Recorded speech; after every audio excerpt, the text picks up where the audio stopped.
wild of tantalizing tales of Davy Jones' locker, krakens, giant squids, mermaids, sirens, and, of course, ghost ships. But what happens when one of these begin to extend beyond our oral traditions and instead becomes reality? Seemingly to have spoken into existence by repeated tellings of these urban legends comes a story from the late 19th century of a brigantine ship that set sail from New York with a merry crew bound to make millions with its merchandise on board, only to be found sailing 200 miles off the coast of Portugal, devoid of life on board. This is the true story of the real ghost ship. This is the mystery of the Mary Celeste.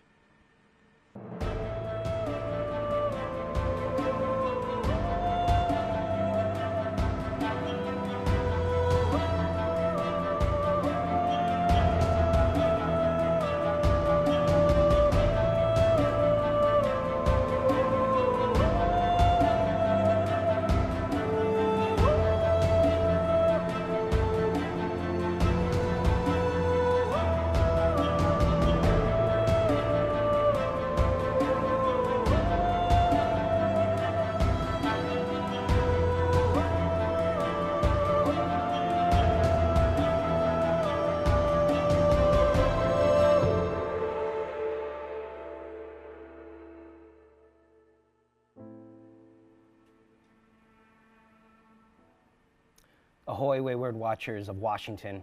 Welcome to our new show, Mysteries of History, where I discuss the grim and strangest epochs of history. My name is Jonathan, and I will be your guide into the void of the unknown corners of our world. I am joined by Ian, who will be our subject matter expert, shedding light on our topic of the day, the strange incident of the Mary Celeste. Ian, thank you for joining us. Thanks for having me, Jonathan. So I must jump right into it. What led up to the mysterious voyage of the Mary Celeste? So let me set the scene. We're in 1872.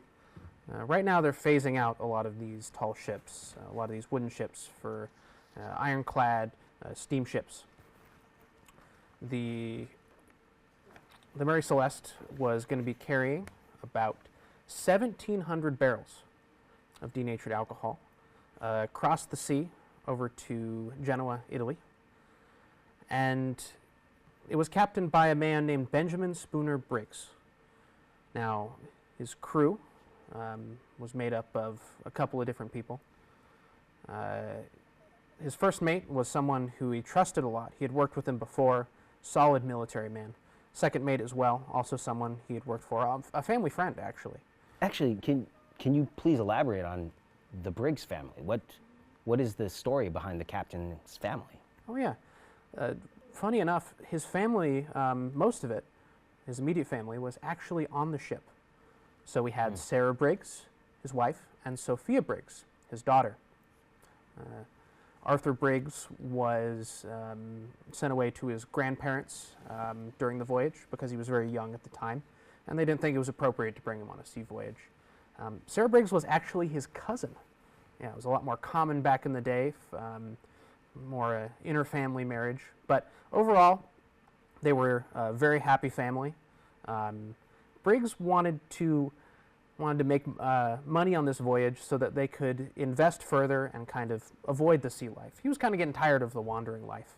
But he was still very invested in getting this shipment over the Atlantic to Genoa. And you mentioned there was a crew. He selected crew, and what would the size of a crew like this be, accompanying the family? We have around 12 people.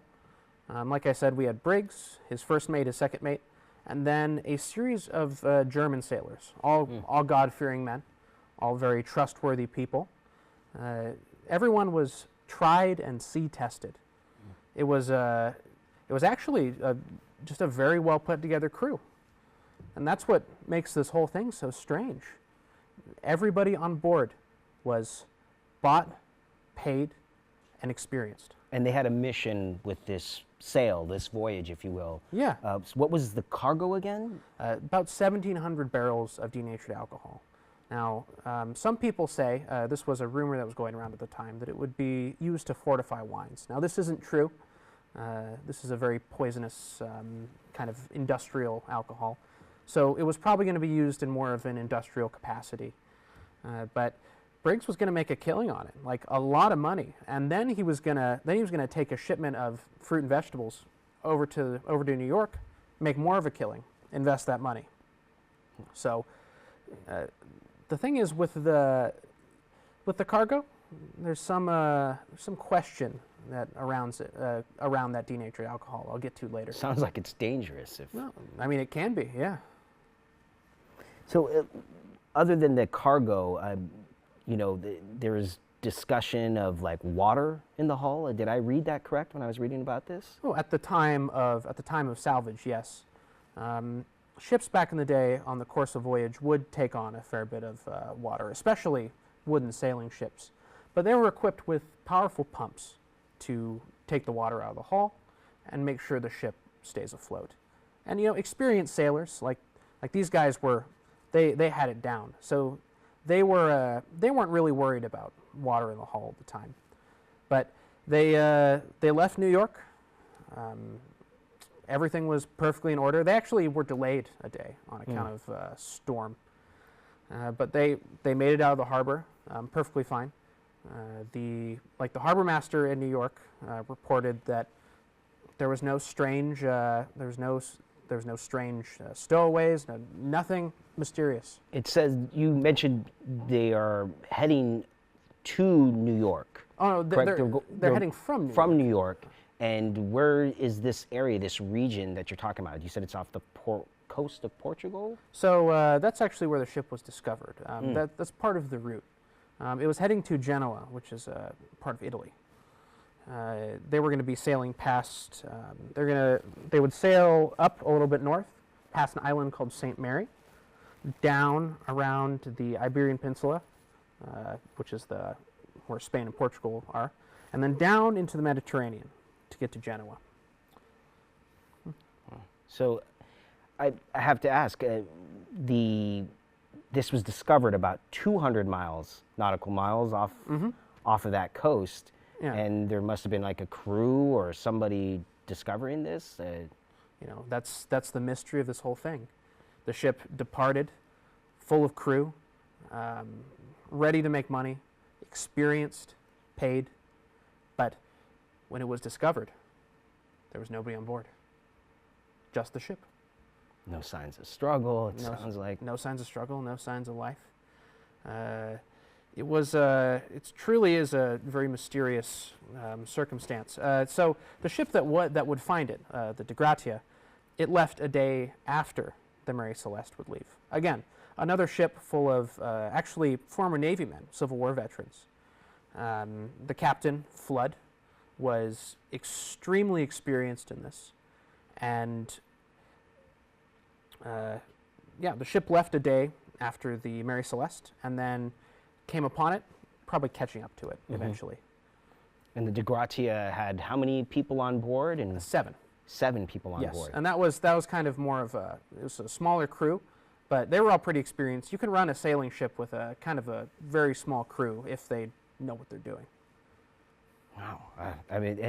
Where was the De Gratia from again? Is that also? Also bound from New York. Bound from New York. Yeah, they were probably moored. They were probably moored next to each other and probably didn't even notice. Like, who knows? Maybe the captains passed each other in a tavern or something. It's weird to think about those types of coincidences in history. You know what I mean? Yeah. So they discover this ship, and what do they do? What do they board it? They see it and look into it. So, let me set the scene. The De Gratia, sailing on its normal route. Out of the mist, a ship emerges. It's listing a little bit to one side. 2 18-inch tall gashes, about 14 feet long, on the side of the ship. Like on these? Yeah, so like right on the bow right there. It's jib, which is the sail right here, pointing starboard. Okay. And it almost seemed like it was listing more towards New York, towards home. So the crew found no struggle, no sign of any kind of, let's say, issue. I mean, there must have been a scramble for everybody to have just abandoned ship. The crew, so what they did initially was they saw the ship floating and they called out, of course. They sent flag signals, nothing, no response. So the captain, Flood, he got together a bunch of his sailors and said, okay, let's send out an expedition. Let's go check out this ship. So he got his first mate, his second mate, and another sailor, and they rowed over to the Mary Celeste. The sea was getting rough. It was a little bit of a difficult going, but they eventually clambered up onto the deck. And what they found there, when they called out again, nothing. No sign of life. The sails were a little ripped. The rigging was a little bit messed up, but they did not notice a single non-repairable thing that would have taken maybe a couple hours to repair. The first mate went and checked the captain's quarters. All of his navigational equipment was there. I mean, except the compass, which was actually smashed on the ground. They find stuff that they would have brought, all their stores, 6 months of food and water, perfectly fine. No sign of struggle. The daughter's instruments, the daughter's clothes, everything, just laid out as if they had left in a rush. There was about 3 feet of water in the hall as well, and it was they were spooked. Let me tell you, yeah, they had no idea what they were doing. So the Dia Gratia voyaged, took on the ship, and ended up bringing it back with them. Oh yeah, void of the thing for the mystery to evolve. Well, they planned on it. They planned on bringing it back. So with a ship like that, they can they can drive it with a very small amount of people. So they had a difficult decision to make. The captain sent over 3 men, and the captain sent over 3 men, and they were getting ready to sail that back to Genoa.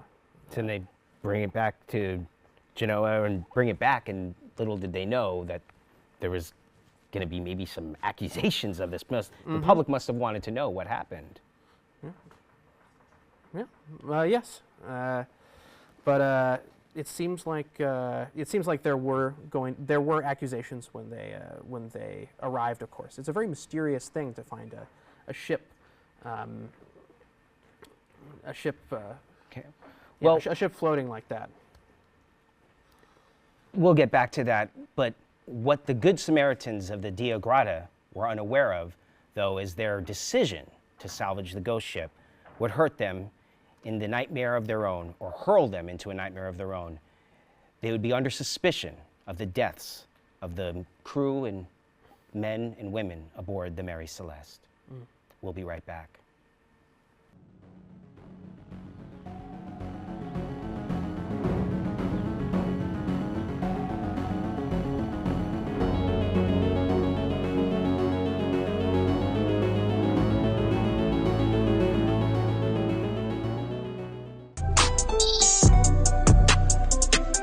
An actor in an ad that was given 12 seconds to remind you that if you're high, just don't drive.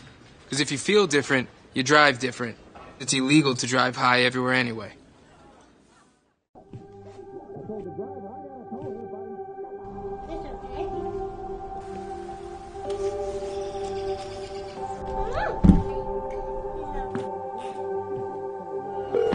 Woo! 911, where is your emergency? Everyone's on their way. What happened? Your friend's not breathing.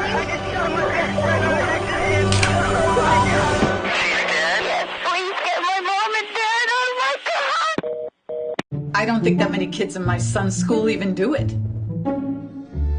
No way. No way. No way. No way. My kid would never vape. Get your head out of the cloud. Talk to your kid about vaping. Visit talkaboutvaping.org.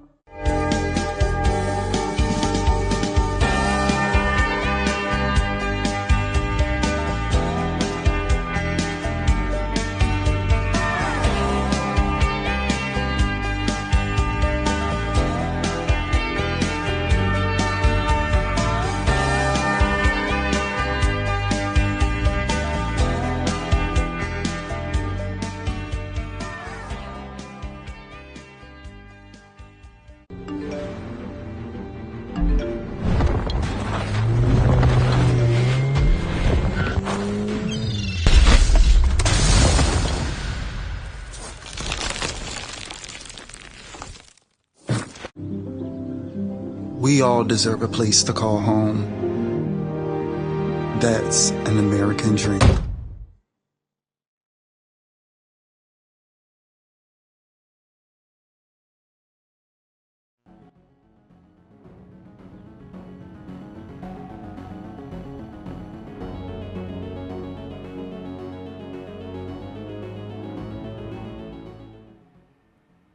Welcome back to Mysteries of History, your #1 gateway into the grim and curious cases of world events. So far, we've discovered the fate of the Mary Celeste, the men of the Dia Grata who discovered the floating ship amongst the waves 120 miles off of Azeos. But now, Ian will lead us into the conclusion in this series of unfortunate events. Gotta get a lime to prevent scurvy, gotta get a little. So after sailing the ship to Gibraltar, you must tell us, what was the official public reaction of these events? Suspicion, number one.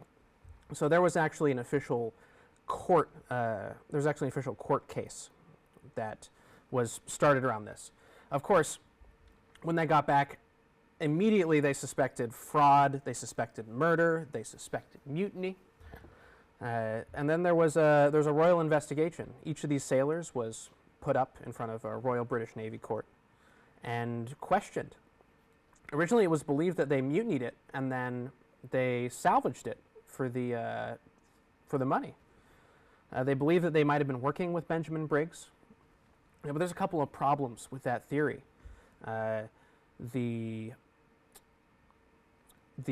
Benjamin, number one, was with his family, like I said. And it was, why would you bring your family if you're conducting an insurance scam, you know? And then also, why would you bring it back to a Royal Navy port, you know? Why wouldn't you bring it to like a more unregulated port, sell the ship and cargo, and then disappear? You had mentioned earlier that there was only one lifeboat missing. The public must have gone awry with theories as to why that is. Oh, yeah, everything from mermaids to krakens to mutiny, magic, ghosts. Arthur Conan Doyle, writer of Sherlock Holmes, actually, as soon as he heard about news from the Mary Celeste, he wrote a story about a ship, similar ship, called the Marie Celeste, changed 2 letters. And in it, it's a sordid tale of conspiracy and murder aboard the ship. A shipman had a magical amulet that was apparently getting him to commit these murders. There was a rumor started by that story that a rowboat showed up on the coast of the Gulf of Mexico, and one of the men was claiming to be part of Briggs' crew. He was nursed back to health by a former slave, and he went along his way with this amulet. But all of that was a fabrication. But it actually made its way into official court testimony. These people were questioned, but they brought in Royal Navy investigators. They brought in ship experts, and they all said no signs of violence. And it just seems like they left in a hurry. That's it. It just seems like they abandoned the ship for no reason. I've heard that in those days, in the late 19th century, a lot of ships were always repurposed. Oh, yeah. And such. Was that the case with the Mary Celeste? So actually, the ship was actually resold later on, and actually involved in a real insurance scam off the coast of Haiti. The new captain tried to wreck it and then get the insurance money, but he was eventually caught and charged with I believe it's called brigadiering, or it's where you abandon a ship. It was a terrible crime back in the day. It actually carried the death penalty, believe it or not. For doing that? For abandoning a ship, yeah, without proper cause. Was there any thoughts that maybe fraud was a part, or insurance fraud was a part of the Briggs family or the Mary Celeste crew? That their intention to maybe do something and claim something against the ship? I mean, of course, that was the investigators' first thought, but eventually, going through all the evidence, Briggs was already going to make more money than the insurance would have paid out. He had his family with him, and like I said, that's a terrible crime. It carries the death penalty. Interestingly, there's been many theories presented over the years. Madness, a drunken decision, but there was the alcohol on board was denatured. Remember, so that's poisonous. So drunken decisions and stuff like that. Water spouts, tearing them off the deck. No evidence of no evidence of fraud. Fraud, or even, like, I didn't ask you, but was there any blood or anything that could indicate struggles of a sort to allow for an abandonment of ship? Was there a murder on this? No blood. There was that sheathed sword found. There was a single gash in one of the railings, but that could have been caused by rigging falling off, most likely. No blood, no nothing. So interestingly, there have been theories presented over the years, but interestingly, in 2006 there was an experiment done at UC Berkeley. A model of ship was made, denatured alcohol was put in its hull. And one of the byproducts of this type of denatured alcohol might have been butane gas. So they simulated a pressured butane explosion in this ship, caused a huge fireball, huge pressure wave. But the ship would have remained intact. No soot, no nothing.